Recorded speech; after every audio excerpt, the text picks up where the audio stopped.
찬양 고맙습니다. 오늘도 주님 사모하는 마음 가운데 주의 제단에 나와 하나님께 예배드리는 성도 여러분, 하나님께서 베풀으시는 은혜와 축복 받아 누리시기를 주님의 이름으로 축원을 드립니다. 오늘은 종료주일로 제주 4.3 기념주일로 예배드립니다. 두 날이 의미 있는 두 날이 함께 겹쳐진 날입니다. 종료주일, 하나님께서 예루살렘에 입성하실 때 사람들이 환호를 받으신 그 날입니다. 사람들은 종려가지를 이제 흔들면서 외칩니다. 호산나 다윗의 자손이여 라고 외칩니다. 이스라엘의 새로운 왕으로 오실 분을 환영하는 그런 환영의 인사인 것이죠. 또 하나는 우리 제주 4.3 기념주일로 예배드립니다. 이념 대립에 의해서 민간이 학살당한 사건이었습니다. 이 땅의 아픈 역사 속에 이름 없이 사라져간 수많은 생명들을 기억하는 날이라 하겠습니다. 우리는 이 두 기념주일을 보내면서요, 이 두 사건은 서로 다른 시대, 다른 상황에 있지만 오늘 우리에게 하나의 질문을 던지고 있다, 저는 생각해 보았습니다. 그것은 다른 것이 아니라 과연 우리는 어떤 왕을 기다리고 있는가 하는 점입니다. 사람들은 누구나가 다 왕이 오시기를 기다립니다. 지도자를 기다리는 것이죠. 혼란 속에서는 더 그렇습니다. 억울함 속에서는 더 간절합니다. 또 고통 속에서는 반드시 누군가를 찾게 됩니다. 우리가 힘이 없을 때, 힘의 부족함을 느낄 때, 우리가 가지고 있지 않는 힘을 누군가가 대신 와서 그 힘있게 이 모든 상황을 정리해 주기를 바라는 강력한 힘을 우리는 구합니다. 문제는 우리가 기다리는 왕이 하나님이 보내신 왕과 같지 않을 때가 많다라는 겁니다. 저나 여러분들이나 누군가가 이게 강력한 힘을 가진 분이 우리들의 모든 문제를 해결해 주시면 얼마나 좋겠습니까?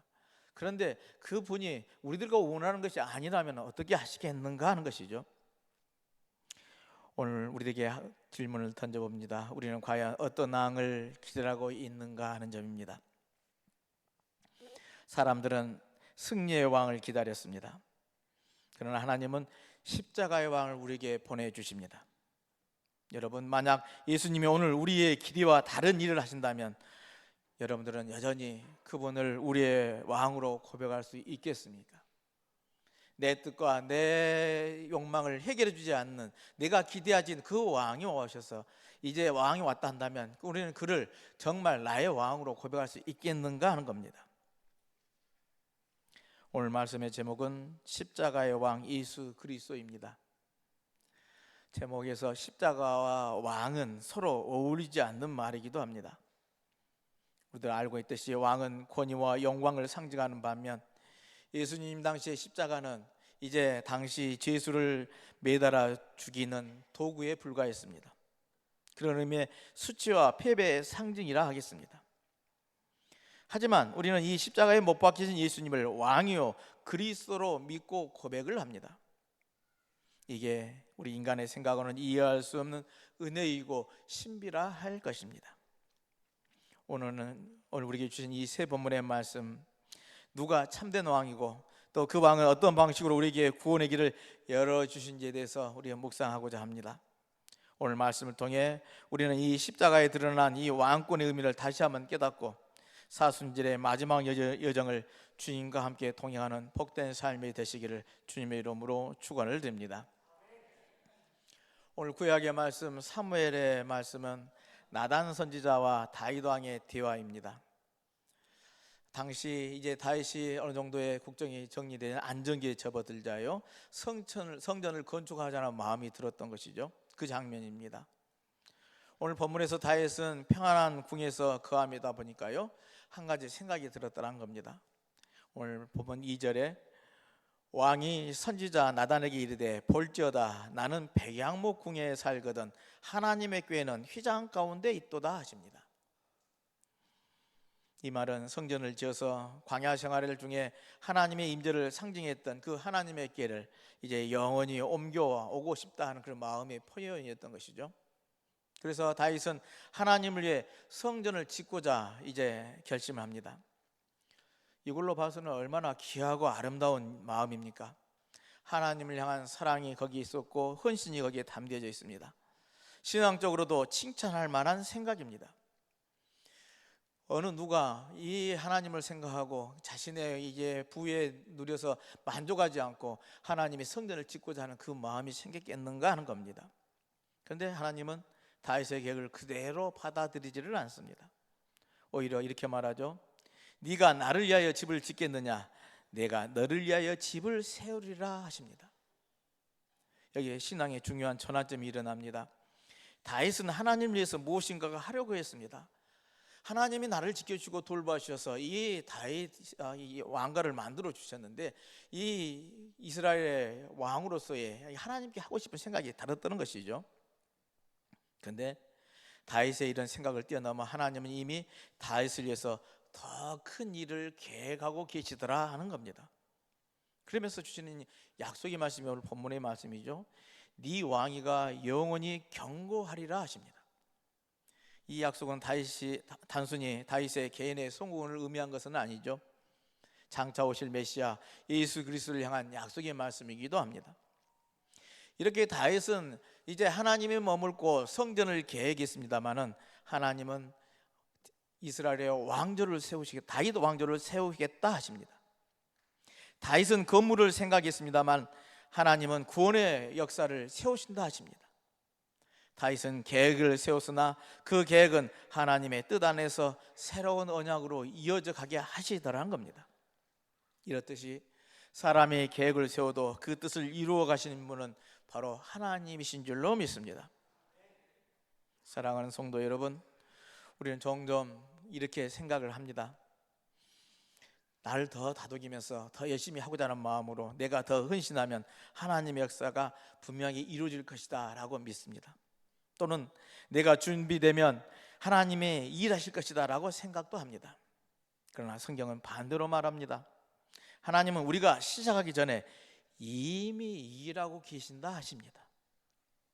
우리가 계획하기 전에 이미 준비하고 계신다 말씀합니다. 그러기에 신앙은요, 내가 하나님을 위해서 무엇을 하느냐보다요, 하나님이 나를 위해 무엇을 하셨는가를 믿는 데서부터 출발한다는 겁니다. 여러분 이것을 꼭 기억하시길 바랍니다. 무엇을 해서가 아니라, 내 공로가 아니라, 내가 얼마만큼 했는가 아니라 하나님이 나에게 해준 것을 믿고 고백할 때 우리들의 신앙은 더 깊어지고 놀라운 은혜의 역사는 펼쳐지게 될 줄로 믿습니다. 우리가 종려주일에 기억해야 할 것은, 종려주일에 사람들은 예수님을 왕으로 맞이를 했습니다. 오늘 본문에 그렇던 거죠. 호산나 이제 우리를 구원하소서 하면서 이제 이 예수님을 왕으로 맞이합니다. 그들은 마음속에 분명한 기대가 있었습니다. 그렇죠? 그들이 원한 왕은 이런 왕이었습니다. 그들이 지금까지 로마의 식민자가 있으니까 이 로마를 무너뜨릴 왕이 왔으면 좋겠다 하는 그런 기대치가 있었습니다. 이 압제를 끝낼 왕, 우리 민족을 다시 일으킬 강한 왕이 왔으면 좋겠다는 그 기대치가 있었던 것이죠. 그런데 지금 예루살렘으로 입성하는 예수님의 모습은 그런 전혀 다른 모습으로 오시더라는 이야기입니다. 군마를 타고 힘있게 이제 들어오신 것이 아니라 어린 나귀 새끼를 타고 들어오십니다. 무기가 아니라 평화를 가지고, 권력이 아니라 겸손의 모습으로 오시더라 하는 겁니다. 예수님의 이 예루살렘 입성의 모습은요, 이런 것이죠. 한마디의 선언입니다. 너희가 생각하는 방식의 왕이 나는 아니다 하시는 선언이라는 겁니다. 너희들이 그렇게 강력한 왕, 힘 있는 왕, 로마를 무너뜨릴, 압제를 끝낼 그런 왕으로 모습을 나를 기다리는데 나는 그런 모습의 왕이 아니야 하는 선언이라 하겠습니다. 이게 우리 신앙에 가장 큰 충돌이 오는 것이죠. 우리는 하나님을 믿지만 여전히 우리는 세상의 방식으로 하나님을 이해하려고 합니다. 여러분 그렇지 않습니까? 내 방식대로, 내가 원하는 대로 하나님이 이런 모습일 거야 하고 그 하나님을 이 오시기를 기대하고 있더라는 이야기입니다. 힘으로 해결되기를 원하고, 빠르게 문제가 끝나기를 원하고, 내 뜻대로 이루어지기를 원하고 있다는 겁니다. 그러나 예수님은 그 모든 기대를 뒤집는 왕으로 오시더라는 겁니다. 오늘 복음서의 요한복음서 본문에 보면은 예수님께서 체포되신 후에 십자가에 달려 돌아가시기 직전의 일들을 우리에게 보여주고 있습니다. 예수님은 채찍으로 맞으시고 조롱당한 후에 십자가를 지고 골고다 언덕으로 끌려갑니다. 근데 예수님이 끌려간 것이 아니더란 겁니다. 이런 모든 일들을 회피하려고 하면 얼마든지 회피할 수 있는 분이 우리들이 믿는 예수님이 아니십니까? 그럼에도 불구하고 그 길을 가신 것은 스스로 그 십자가를 짊어지시고 가셨다는 겁니다. 억지로 끌려가는 그런 인생이 아니라는 것이죠. 고난 중에서도 흔들리지 않고 오히려 능동적으로 자기중심적으로 하나님의 일을 감당하면서 나아가더라는 이야기입니다. 분명하게 하나님의 아들인 자신의 정체성과요 소명에 대한 이 확신이 있었기 때문에 그 십자가를 짊어질 수 있었더란 겁니다. 예수님이 보여주신 이 적극적인 태도, 자신이 무엇이 해야 되는지 정확히 알고 그 십자가를 아무렇지도 않게 짊어지고 가신 그 예수님, 하나님의 뜻 앞에 자신을 맡기되 포기하는 것이 아니라 믿음으로 끝까지 감당하는 이 태도야말로 우리들이 본받아야 할 믿음의 모습이 아닌가 싶습니다. 오늘 빌라도가 붙인 예수님 십자가 위의 명패는요 그 상징입니다.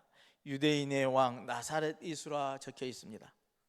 이 말은 예수님의 죄에 대해서 로마 제국이 판단한 공적 입장이라 하겠습니다. 대제사장들은 그게 써 있는 그 모습을 보고 그게 바꿔주라고 이야기합니다. 자칫 유대인의 왕이라 쓰라 요청을 합니다. 그러나 그 요청에도 빌라도는 거절을 하죠.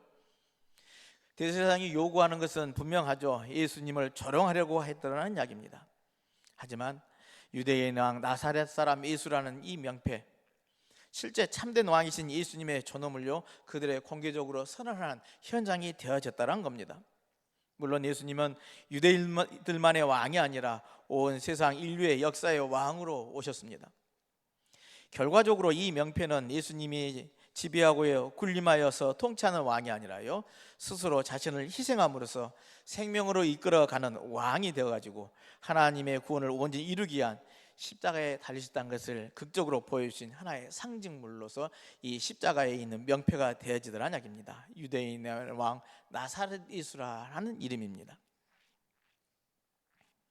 사랑하는 성도 여러분, 우리가 알아야 할 것이 있습니다. 하나님 나라의 왕권은 힘으로 세워지지 않는 나라라는 사실입니다. 그럼 하나님의 나라는 무엇으로 세워지는 것입니까? 그 하나님의 나라는 힘으로 세워진 것이 아니라 사랑으로 세워집니다. 희생으로 완성되어집니다. 그렇게 십자가로 드러나는 것이죠. 우리는 묻습니다. 왜 하나님은 이런 방식으로 일하십니까? 그냥 세상 사람들이 봐는 세상의 가치관으로 다 무너뜨리고 그리고 하나님의 나라를 선포하면 될 것인데 말 안 되면 될 일인데 왜 이런 모습을 갖습니까? 이런 방식을 선택하십니까? 라고 우리는 묻게 되집니다. 이유는 분명합니다. 힘은 또 다른 폭력을 낳지만은요 사랑은 생명을 살리기 때문에 그렇습니다. 사람들은 그 십자가를 실패라고 보았지만 하나님은 그 십자가를 통해서요 세상을 구원하십니다. 우리가 예면하고 싶은 바로 그 자리에서 하나님은 가장 위대한 일을 이루어 가시더라 하는 말씀입니다. 이제 우리는 이 말씀을 제주 4.3의 아픔 속에서 다시 한번 바라봅니다. 그날 수많은 사람들이 이유 없이 죽어갔습니다. 억울함 속에서, 두려움 속에서, 고통 속에서 생을 마감해야만 했습니다. 가족이 눈앞에서 끌려가고 이유도 모른 채 죽어가는 그 자리에서 사람들은 물을 수밖에 없습니다. 하나님 어디 계십니까? 우리라도 그런 상황에 나약해 동의한다면 그 하나님을 찾는 우리들의 심정 아니겠습니까? 그런데 십자가는 이 질문에 대한 해답을 준다 하겠습니다. 하나님은 고통을 모르는 분이 아니시라는 말씀입니다. 하나님은 고통을 예면한 분이 아니십니다. 예수님은 억울하게 재판받으셨고 폭력 속에서 고통당하셨고 버림받은 자리에서 죽으셨습니다. 즉 하나님은 고통의 바깥에 계신 분이 아니라요 고통의 한가운데 계신 분이더라는 겁니다. 그러기에 우리는 믿습니다. 그렇게 고통당하신 십자가에 달려 죽기까지 우리를 사랑하신 그 주님이 우리들이 믿는 하나님이요 예수님이기에 억울하게 죽어간 생명들 곁에도 하나님은 함께 계셨더라 하는 겁니다. 눈물 흘리는 그 자리에도 하나님은 계셨습니다. 그리고 지금도 하나님은 그 아픔을, 그 고통을 외면하지 않고 있습니다. 우리들이 괴로워하고 있는 자리에, 우리들이 힘들어하는 자리에, 우리들이 고통스러워하는 그 자리에 우리들의 그 고통을 외면하지 않고 함께 하시는 우리들의 하나님이신 줄로 믿습니다. 오늘 요한계시록 19장은 다시 오실 왕에 대해서 말씀을 합니다. 오늘 본문에 백만을 타고 오신 분, 흰만을 타시 오신 분에 대한 마지막 때 오시는 예수 그리스도를 이제 비유적으로 표시를 합니다. 그 흰말을 타고 오시는 분의 옷과 넓적자리에는 특별한 내용이 적혀 있습니다. 그 말은 만왕의 왕 만주의 주라고 기록되어 있다 그랬습니다. 이 계시록이 기록되던 당시 왕들의 왕, 군주들의 군주는 로마 제국의 황제뿐이었습니다. 근데 이 오실 흰말을 타고 오시는 그분의 옷과 넓적자리에 만왕의 왕 만주의 주라고 기록됐다는 것은 하나님이 계셔서 이 참된 왕, 참된 군주는 오직 예수 그리스도 한 분뿐이다 하는 선언이라 하겠습니다. 이 계시의 의미는 그러기에 참된 왕은 황제가 아니라 예수 그리스도 그 한 분뿐이다 하는 선언이라는 것이죠. 세상의 왕들은 힘으로 통치하지만 예수님의 왕권은 진리와 사랑과 희생으로 세워져 간다고 그랬습니다. 그분은 십자가에서 사랑으로 왕이 되셨고 마지막 날 심판으로 그 왕권을 완성하신다 하는 그런 의미라는 겁니다. 여전히 세속의 왕들은 강력한 힘으로 우리의 믿는 사람들을 압박하고 우리들의 자녀들을 사로잡고 있습니다. 하지만 예수님의 왕권 앞에서 세상의 왕권들은요 다 결국 무너지게 될 뿐이라는 겁니다. 그렇게 믿음의 자녀들은 믿음과 소망으로 인내하면서요 이 십자가의 왕이 다시 오기를 기다리는 믿음의 삶을 살아가야 할 줄로 믿습니다. 우리가 기다리는 그 예수님, 백만을 타신 그 예수님, 사랑과 진실로 심판하시는 왕, 만왕의 왕, 만주의 주, 이 모습은 어떤 의미에서는 십자가의 모습과 다르게 보여집니다. 그러나 우리의 말씀에 깊이 묵상하면 서로 모순되지 않는다는 겁니다. 십자가의 왕이 결코 심판의 왕으로 우리에게 오실 것이다 하는 말씀이죠. 이것이 우리에게 중요한 소망을 줍니다. 이 세상의 억울함은 영원히 묻히지를 않습니다. 불의가 이 세상을 이긴 것 같아 보이지만 그러나 하나님의 정의는 반드시 세워지게 되어 있습니다. 굽은 것은 바로 펴지게 되어져 있다는 겁니다. 사랑하는 성도 여러분, 종려주일의 이 군중들을 기억합시다. 호산나 다윗의 자손들이여 하면서 종려가지를 흔들고 환영했던 그 군중들은 며칠 뒤 예수님을 십자가에 넘깁니다. 왜 그렇습니까? 그들이 기대했던 왕이 아니었기 때문에 그렇습니다. 오늘 우리들도 같은 자리에 서 있습니다. 우리는 어떤 왕을 따르겠습니까? 문제를 빨리 해결해 주는 왕입니까? 아니면 내 뜻을 이루어주는 왕입니까? 아니면 나를 위해서 십자가를 지신 그런 왕이십니까? 또 여러분은 어떤 왕을 믿고 계십니까? 이 응답하지 않는 하나님 앞에서도 믿을 수 있습니까? 그렇게 기도하는데 응답하지 않는 그 하나님 정말 믿을 수 있습니까? 고난 속에서도 주님이 나의 왕입니다 하고 고백할 수 있는가 하는 겁니다. 여러분, 신앙은 선택입니다. 화려한 왕이 아니라 상처 입은 왕을 따르는 그 선택을 하는 것이라는 겁니다. 힘의 길이 아니라 십자가의 길을 걷는 그 선택을 하는 것이 우리 신앙이라는 말씀입니다. 예수님은 다윗의 언약을 완성하는 참된 왕이었습니다. 역사의 종말을 다스리는 우주의 왕이었고 십자가의 희생으로 우리를 구원하시는 사랑의 왕이십니다.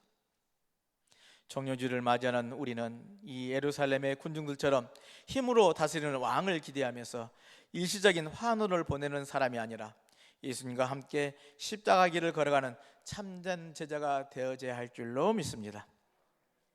고난과 죽음을 넘어 부활의 영광을 바라보면서 주님과 동행하는 사람들은 영원한 하나님 나라의 잔치에 기쁨으로 참여하게 될 줄로 믿습니다. 오늘 종료질에 환호에 머물지 말고 십자가의 길까지 함께 가는 믿음의 성도들이 다 되시길 바랍니다. 세상은 여전히 힘의 왕을 따르지만 우리는 십자가의 왕을 따르는 믿음의 사람들입니다. 고난 속에서도 아픔 속에서도 이해되지 않는 순간에도 예수님을 왕으로 고백하는 참된 신앙인들이 되시길 바랍니다. 고난주간 이 믿음의 길을 걸어갈 때 우리 하나님께서 함께 동행하시고 우리들이 계획한 것보다 더 뛰어난 하나님의 계획하심으로 은혜 내려주게 되실 줄로 믿습니다. 그런 은혜가 저와 여러분 모두에게 함께 있으시기를 다시 한번 주님의 이름으로 축원을 드립니다.